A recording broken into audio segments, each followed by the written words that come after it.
بسم اللہ الرحمن الرحیم۔ السلام علیکم دوستو، دنیا بھر کی خبروں میں آج آپ سنیں گے، لیکن اس سے پہلے اگر ہو سکے تو لائک اور سبسکرائب کا بٹن ضرور دبا لیں۔ شکریہ۔ امریکہ اسرائیل تنازع۔ امریکہ ایک منافق ملک ہے۔ اسرائیل۔ عمران خان شاید جلا وطن ہو سکتے ہیں۔ بڑھتی مہنگائی اور کم تنخواہوں سے دنیا بھر کے ملازمین مایوس۔ تو آئیے چلتے ہیں تفصیل کی جانب۔ امریکہ نے اس عزم کا حوالہ دیتے ہوئے کہا ہے کہ ہم اس بات کو یقینی بنائیں گے کہ اسرائیل کو اپنے دفاع کے لیے تمام درکار ہتھیار مل جائیں۔ ہمارے درمیان موجودہ تناؤ زبانی حملوں اسرائیل کے اقدامات کی واضح مذمت کے باوجود امریکہ کی حقیقی اور عملی پالیسی صہیونی حکومت کی مکمل حمایت ہے، جو کسی بھی حالت میں نظر انداز نہیں ہو سکتی۔ دوستو، صدر جو بائیڈن کے عہدۂ صدارت سنبھالنے کے بعد سے امریکہ اور اسرائیل کے تعلقات بہت سے اتار چڑھاؤ کا شکار رہے ہیں۔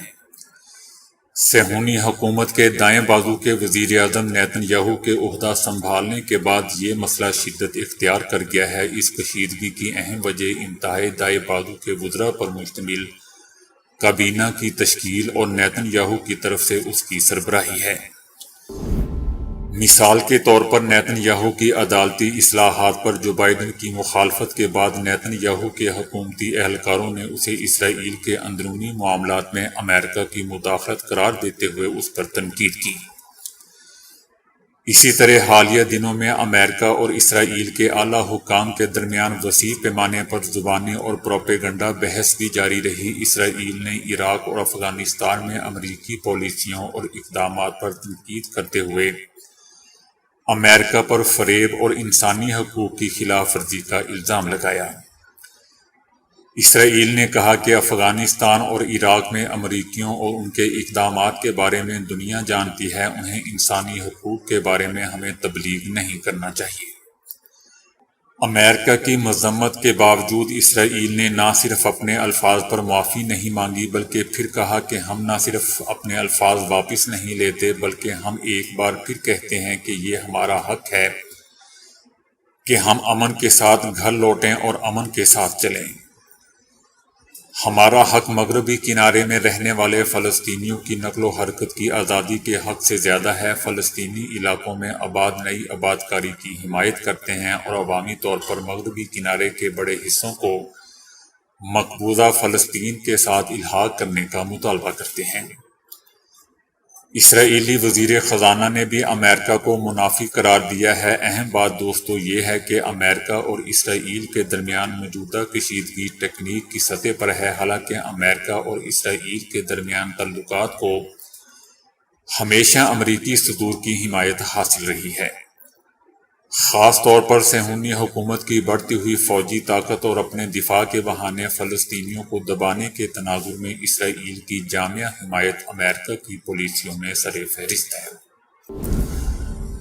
صدر عارف علوی سے آرمی چیف DG/ISI کی ملاقات ہوئی ہے۔ شاید عمران خان جلا وطن ہو سکتے ہیں۔ تینوں اہم شخصیات کے مابین ہونے والی یہ ملاقات نہایت ہی رازداری کے ماحول میں ہوئی۔ ایوان صدر میں جب یہ ملاقات جاری تھی تو اس دوران تمام سٹاف کو چوتھے فلور سے ہٹا دیا گیا تھا۔ صدر کے ساتھ آرمی چیف کی ایک ملاقات اس وقت ہوئی تھی جب 28 نومبر 2022 کو آرمی چیف نے کمان سنبھالی تھی۔ اس کے بعد اب دونوں کی ملاقات ہوئی ہے، جو کم و بیش 2 گھنٹے تک جاری رہی۔ یہ ملاقات ایک ایسے وقت میں ہوئی ہے جب توقع کی جا رہی تھی کہ صدر وزارت قانون اور الیکشن کمیشن کے موقف کو نظر انداز کرتے ہوئے اگلے عام انتخابات کے لیے شاید کسی تاریخ کا اعلان کر دیں۔ ذرائع یہ بتا رہے تھے کہ صدر عارف علوی انتخابات کے لیے نومبر کی کوئی تاریخ دینے جا رہے تھے۔ تینوں اہم شخصیات کے مابین ہونے والی یہ ملاقات نہایت ہی رازداری کے ماحول میں ہوئی۔ اس ملاقات کے حوالے سے نہ ISDR کی جانب سے کوئی پریس ریلیز جاری کی گئی ہے اور نہ ہی ایوان صدر نے کوئی بیان دیا ہے۔ اس ملاقات میں کون سے معاملات زیر بحث ہے، اس حوالے سے حتمی طور پر تو بس یہی 3 شخصیات جانتی ہیں۔ تاہم قیاس کیا جا سکتا ہے کہ اس میں آرمی ایکٹ اور آفیشل سیکرٹس ایکٹ ترمیمی بلوں پر صدر کے ٹویٹ کے بعد پیش آنے والی صورتحال پر ضرور بات چیت کی ہوگی۔ دوسرا معاملہ انتخابات کی تاریخ کا ہے، جس میں یہاں بات چیت ہوئی ہوگی، کیونکہ الیکشن کمیشن کے شیڈول کے برعکس کوئی تاریخ صدر دے دیتے تو انتخابات کو لے کر ملک میں تنازع پیدا ہو سکتا تھا۔ گمان کیا جا سکتا ہے کہ آرمی چیف اور DGISI نے صدر سے ایسا کوئی اقدام لینے سے باز رہنے کی بات کی ہوگی۔ اس کے علاوہ صدر چونکہ فوجی اسٹیبلشمنٹ اور عمران خان کے مابین ایک رابطہ کار کا کردار بھی ادا کرتے رہے ہیں، تو ہو سکتا ہے کہ اس ملاقات میں اہم پیغامات کا تبادلہ کیا گیا ہو۔ یہ بھی ہو سکتا ہے کہ پس پردہ 1999 کی طرح کوئی ایسا منصوبہ بن رہا ہو جس میں عمران خان کو ملک سے باہر بھجوانے کا انتظام کروایا جا رہا ہو۔ 1999 میں نواز شریف کو اسی طرح سعودی عرب کی مدد سے ملک سے باہر جانے کی اجازت دلوائی گئی تھی اور نواز شریف سعودیہ چلے گئے تھے۔ پاکستان میں جس طرح حالات راتوں رات بدل جاتے ہیں، تو دوستو ہو سکتا ہے کہ عمران خان کی سزا معطلی اور انہیں ملک سے باہر بھجوانے کا کوئی پس پردہ منصوبہ ترتیب پا رہا ہو۔ یہاں یہ سوال پیدا ہوتا ہے کہ کیا عمران خان باہر چلے جائیں گے؟ عمران خان کے ملک سے باہر جانے کا انحصار دو باتوں پر ہے۔ پہلی یہ کہ کیا عمران خان سیاست سے لا تعلق ہونے اور ملک چھوڑنے کی حامی بھر لیں گے، جبکہ دوسری بات یہ کہ کیا کوئی ملک ان کی گارنٹی دینے کو تیار ہو جائے گا۔ عمران خان ماضی میں متعدد مرتبہ کہہ چکے ہیں کہ وہ ملک چھوڑ کر باہر کسی صورت بھی نہیں جائیں گے، اور ان کے حامی بھی عمران خان سے یہی توقع کر رہے ہیں کہ وہ نواز شریف کی طرح ملک چھوڑ کر بھاگ نہیں جائیں گے۔ لیکن یہ پاکستان کی دوستو سیاست ہے، جس میں کچھ بھی ہو سکتا ہے۔ چیزیں دیکھتے ہی دیکھتے بدل جاتی ہیں، اور موجودہ تناظر میں ہونے والی یہ ملاقات نہایت ہی معنی خیز ہے۔ بڑھتی مہنگائی اور تنخواہوں میں اضافہ نہ ہونے سے دنیا بھر میں مختلف اداروں میں کام کرنے والے ملازمین مایوسی کا شکار ہونے لگے ہیں۔ برطانوی نشریاتی ادارے نے اپنی ایک رپورٹ میں گیلپ سروے کا حوالہ دیتے ہوئے کہا ہے کہ جب ملازمین کا خیال نہیں رکھا جاتا تو کام سے ان کا لگاؤ بھی ختم ہو جاتا ہے اور وہ بدل ہو جاتے ہیں۔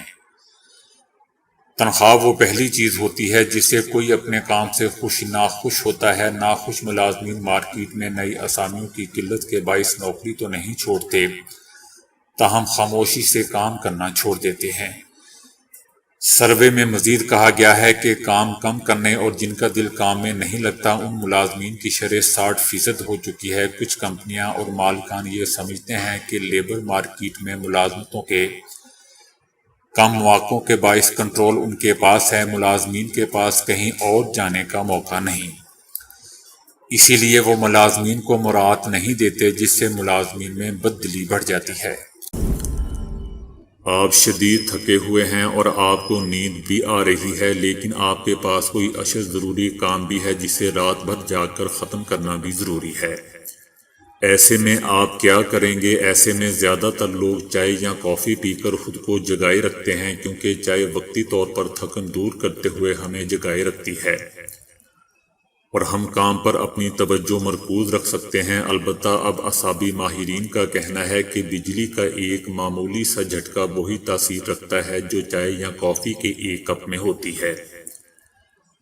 امریکہ میں 40 رضاکاروں پر تجربات سے معلوم ہوا ہے کہ اگر اعصاب کو صرف 1 منٹ تک بہت ہی معمولی کم وولٹیج والی بے ضرر بجلی کا جھٹکا دیا جائے تو تھکن اور نیند وقتی طور پر ختم ہو جاتی ہے، اور انسان اگلے چند گھنٹوں کے لیے چاق و چوبند ہو جاتا ہے۔ دوستو یاد رہے کہ اعصاب ہمارے دماغ سے لے کر پیٹ تک پھیلے ہوئے ہوتے ہیں، لیکن ساتھ ہی ساتھ ان کا تعلق ہمارے دماغ کے ان حصوں سے بھی ہوتا ہے جو ہماری سیکھنے کی صلاحیت اور توجہ میں اہم ترین کردار ادا کرتے ہیں۔ امریکی فضائیہ اور نجی تحقیقی اداروں کے ان مشترکہ تجربات میں رضاکاروں سے مسلسل 34 گھنٹے تک جاگنے کے لیے کہا گیا۔ 20 رضاکاروں کے اعصاب کو مخصوص وقفے کے بعد ہلکی اور بے ضرر بجلی کے جھٹکے دیے گئے، جبکہ باقی 20 کو جگائے رکھنے کے لیے کچھ بھی نہیں دیا گیا۔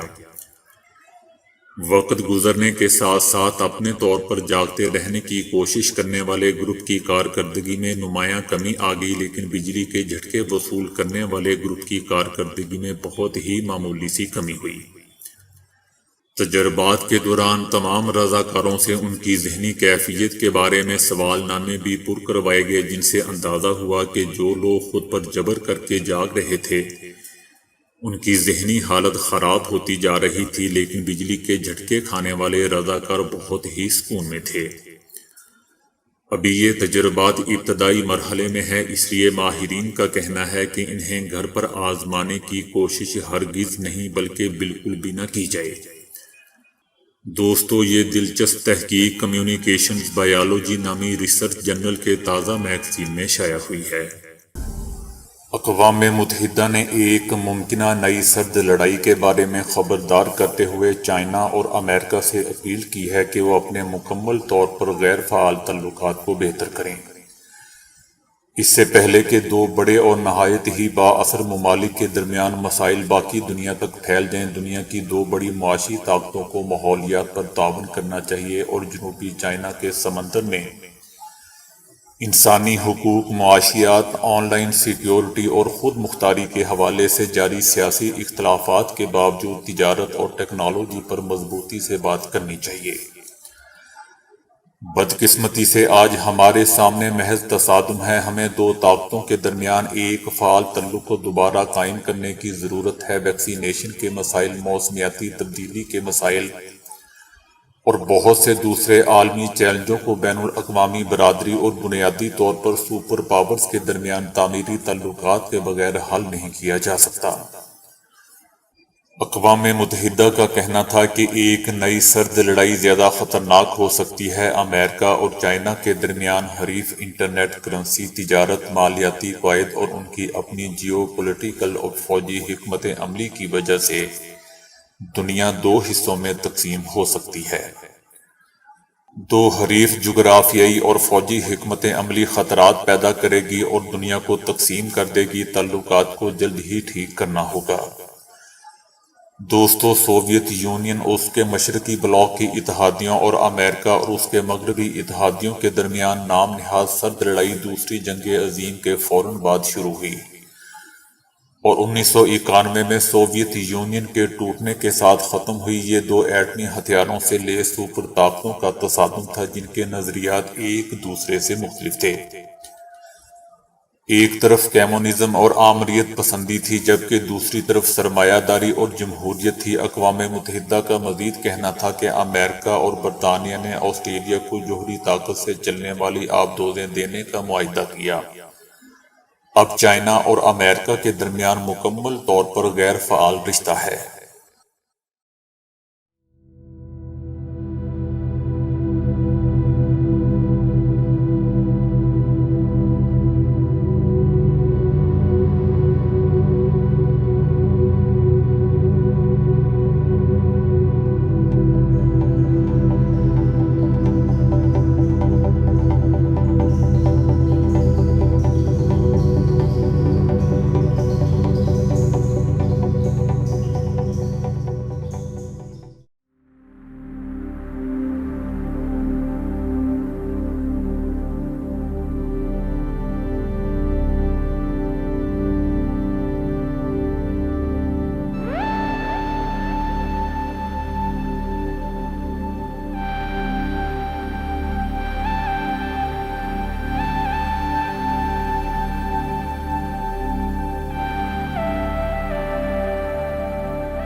تو دوستو ابھی کے لیے اتنا ہی۔ ویڈیو کو لائک اور شیئر کرنے کا بہت بہت شکریہ۔